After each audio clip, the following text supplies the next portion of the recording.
Agora eu vou apresentar a vocês um dos nossos queridos palestrantes. É com imensa alegria e honra que dou início a este evento tão significativo. Neste momento, tenho o prazer de introduzir um profissional que não só se dedicou à sua carreira na medicina, mas também é um incansável defensor das questões relacionadas às doenças raras. O Dr. Carlos Rochou é cardiologista da Universidade Federal de Florianópolis, formado em 1980, membro da SBGM, e sua trajetória vai além da prática médica convencional. Ex-diretor médico da Genzyme do Brasil, ele tem sido um consultor em doenças raras desde o ano 2000, contribuindo de forma fundamental para a conscientização e implementação de políticas públicas neste cenário brasileiro. Também atua como perito na Justiça Federal de Santa Catarina. Sua expertise e paixão pelo tema se alinham perfeitamente ao propósito deste encontro. Ele nos trará uma visão contextualizada da política de doenças raras em relação à porfiria. Por isso, convido o Dr. Carlos a compartilhar conosco seus conhecimentos valiosos. Por favor, Dr. Carlos, a palavra é sua.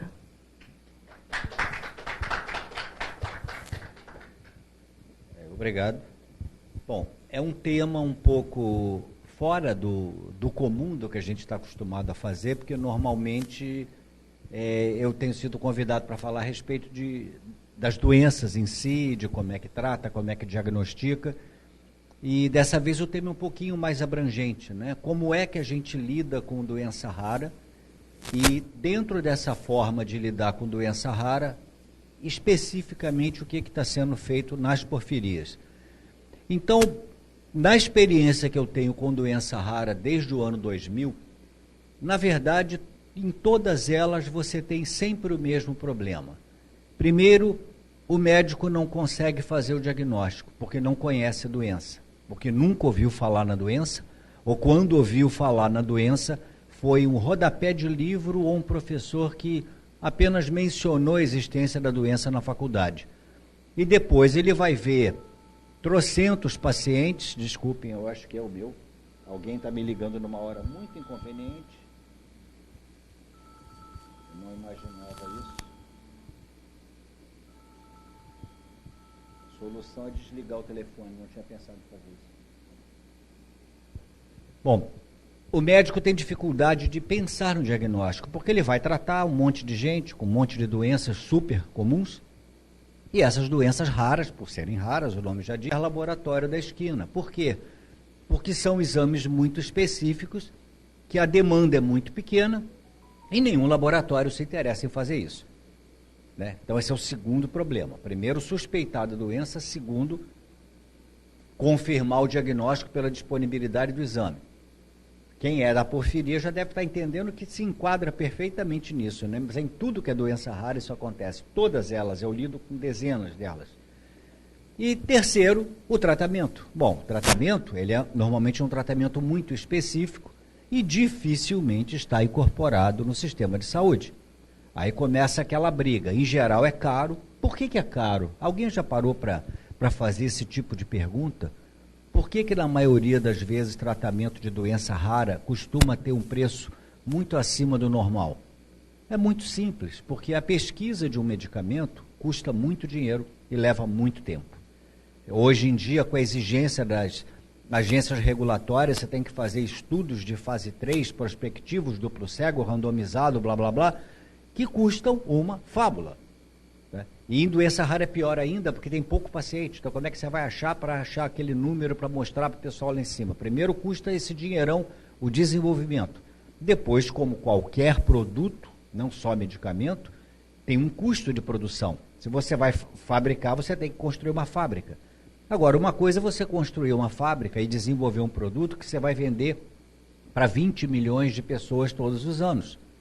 Esse custo é diluído pela quantidade de pessoas, mas aí na hora que você vai fazer para o negócio que você tem meia dúzia de gato pingado que vai tomar o medicamento, o custo inteiro vai ser dividido por uma quantidade muito pequena de pessoas. Por isso que costuma ter esse preço elevado. né? Uma coisa é você comprar um Fiat Uno, que eles fabricavam às centenas todos os dias. Claro que ele podia ter um preço acessível. Agora vai comprar uma Ferrari, que é feita à mão, um por um. Não fabricam 200 por mês. O preço é absurdamente alto. Então a analogia mais ou menos é essa. Então nós chegamos no terceiro problema. O médico suspeitou, sabia qual era o exame, achou o lugar que fazia, fez o diagnóstico e agora para conseguir o remédio, que é uma grana, na maioria das vezes não está incorporado no sistema de saúde, e aí começa aquele calvário do paciente para encontrar o medicamento. No caso da porfiria, pior ainda, porque pacientes que têm doenças crônicas para o resto da vida, né, vão entrar, fazer valer o direito que está na nossa Constituição, mas para isso você tem que ir para a justiça, e justiça todo mundo sabe que é uma coisa extremamente demorada. No caso da maioria das doenças raras, o paciente vai penar um tempão até que finalmente ele consegue o direito dele, que foi indevidamente negado, e consegue fazer o seu tratamento. Mas no caso da porfiria é complicado, porque a doença é aguda. Você não tem, né, como eu digo às vezes brincando com colegas, vê que a paciente de porfiria não é o Banco Real, ele não tem 10 dias para esperar o diagnóstico, para esperar o tratamento. A crise é uma urgência. Não dá para você esperar 6 meses para o juiz dar uma liminar. Ou a crise já foi embora, ou o paciente já morreu. Então, isso complica mais ainda. Aí nós vamos entrar aqui no campo da porfiria, né? Como é que a gente aplica esses 3 problemas e que soluções você arruma para eles? A solução do médico não conhecer é só com educação médica continuada. São programas em que você dá palestras, você desenvolve material impresso, você coloca material científico em websites e as pessoas passam a ter esse acesso, e a ideia é você divulgar. Então, esse tipo de trabalho também é feito hoje em dia nas porfirias, pelo menos até onde eu me lembro. Eu estou lidando com porfiria desde 2012. Né? Então, nós estamos fazendo isso já há 12 anos, com cursos dados pelas poucas pessoas que conhecem a doença, como o professor Charles Lourenço, que tem ajudado a Bessa, é a maior sumidade no Brasil nisso, e alguns outros poucos especialistas, né, como o Perini, como a colega do Rio de Janeiro. São poucas pessoas, na verdade, mas que a gente procura divulgar esse conhecimento. E outra coisa, isso tem que ser uma coisa bem feita, não é só chegar, vai ter uma palestra e pronto. Não é assim, né? Quem lida com isso sabe que tem uma estratégia. Você tem 2 públicos, na verdade. Você tem um grupo de médicos pequeno, que são aqueles médicos de referência, aquele que vai tratar de fato o paciente, vai acompanhar vários pacientes. Este médico tem que ter uma educação continuada diferenciada. Ele tem que ser mantido atualizado de todas as publicações científicas, tudo de novo que acontece naquela doença, para ele não ficar só com base naqueles conhecimentos de 20 anos atrás. E esses médicos também vão ser os multiplicadores de opinião. São eles que nós vamos usar para treinar o segundo segmento. Quem é o segundo segmento? Cada doença rara, quem lida com ela tem que estabelecer isso. Por quê? Porque, como eu falei, os sintomas e sinais são parecidos com os de muitas outras doenças que são mais comuns, né? Então, por exemplo, uma doença aí, chamada doença de Fabry, a primeira coisa que acontece é o rim do paciente parar de funcionar. Então, você vai falar com nefrologistas, que vão receber o paciente para fazer diálise e não sabe por que ele perdeu o rim.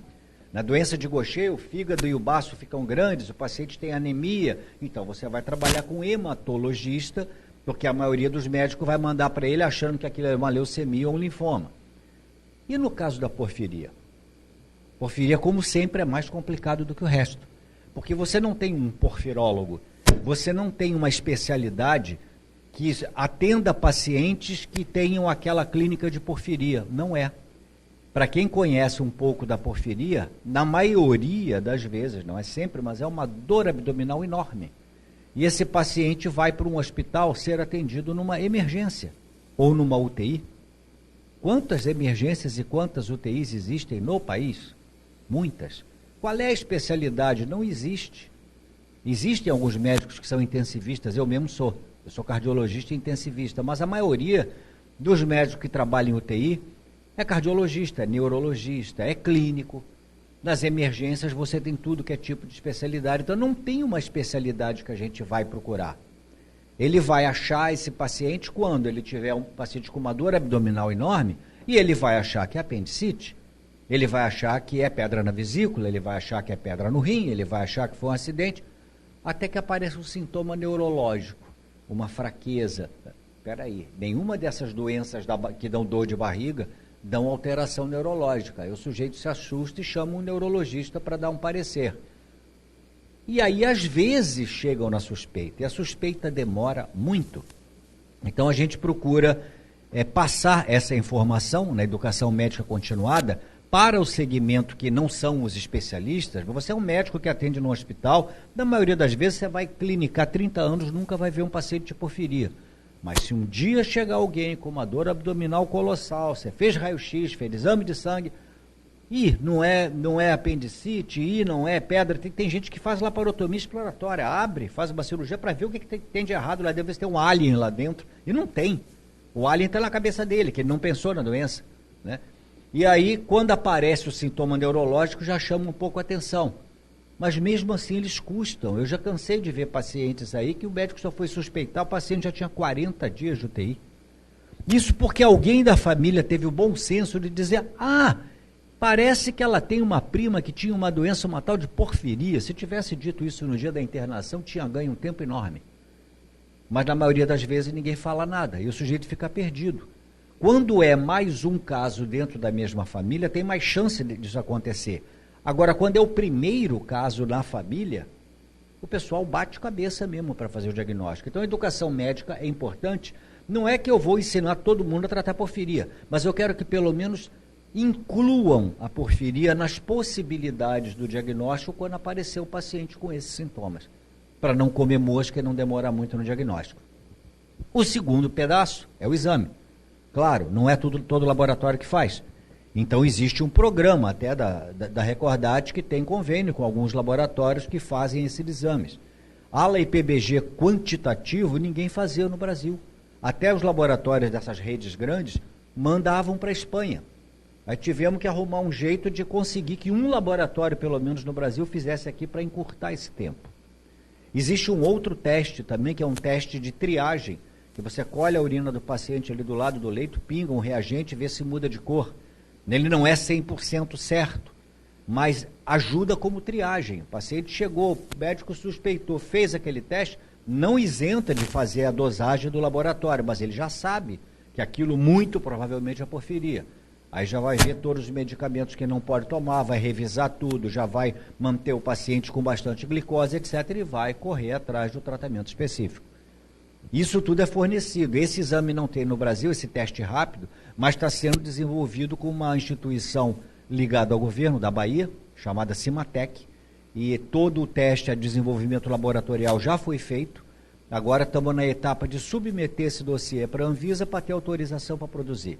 No dia que pudermos produzir, um exame facílimo de se fazer, a gente vai poder distribuir para todo médico, instituição que tiver interessado, e pelo menos com esse exame a gente encurta o tempo do diagnóstico, ele não leva tanto tempo para descobrir o que é. E o terceiro, bom, o acesso. Isso aí se eu tivesse mágica para fazer isso, eu ganharia na Mega Sena, adivinharia os números da próxima, né? Que, aliás, parece que ocorreu uma ontem bem gordinha. Enfim, eu não vi se eu ganhei. Preciso olhar isso depois. Então, o que acontece? O medicamento ele tem que ser incorporado ao SUS. Mas para ele ser incorporado ao SUS, através da Conitec, tem que se pedir para fazer um protocolo de porfirias. Porque não existe tampouco esse protocolo, esse PCDT, né? O protocolo clínico de diretrizes terapêuticas não tem. E não tem porque nós temos um pequeno problema. Alguém internamente no governo já submeteu o PAN e Matinho uma vez e eles pararam porque batia num problema. Na bula do PAN e Matinho, que o original foi aprovado nos Estados Unidos em 1984, constava só porfiria aguda intermitente em mulheres. Então você limita o acesso das pessoas. E quando você registra um medicamento no Brasil, você tem que botar a bula igualzinha do país de origem. Então, até em conversas, até com a Abrapro, decidimos, vamos submeter assim mesmo, que é melhor ter registrado no Brasil e poder ser comprado aqui em reais, do que ter que pedir importação, porque aí nenhum paciente teria acesso, a gente lembra a dificuldade que era isso. Já se sabia disso. Agora foi submetida uma atualização da bula. Então nós temos que esperar a Anvisa soltar a atualização da bula para todas as porfirias agudas, para aí fazerem o protocolo, o PCDT, de todas as porfirias agudas e finalmente submeter a incorporação. Já esteve mais longe, já foi mais difícil, mas o caminho está sendo trilhado. Nós não tínhamos diagnóstico, não tínhamos teste rápido, o teste rápido está para sair, tem laboratórios fazendo, já estamos fazendo educação médica continuada há no mínimo 12 anos, mais do que isso, que a Dona Ieda já fazia isso antes mesmo da Recordate começar a trabalhar no Brasil, e o processo de promover a incorporação também se encontra em curso e está mais próximo do que já esteve no passado. Então, como as linhas que se usam em doença rara é a informação médica, o acesso ao diagnóstico e o acesso ao medicamento, nas porfirias, apesar de a porfiria ser ainda mais difícil que as outras doenças raras, isso está sendo feito, muitas etapas nós já conseguimos concluir, já tivemos vitórias, e a gente tem chance de ter a vitória final num prazo não muito longo, já levou muito tempo, agora eu acredito que leve menos. Eu acredito que seja isso que eu tivesse para dizer, agradeço a atenção. Obrigado.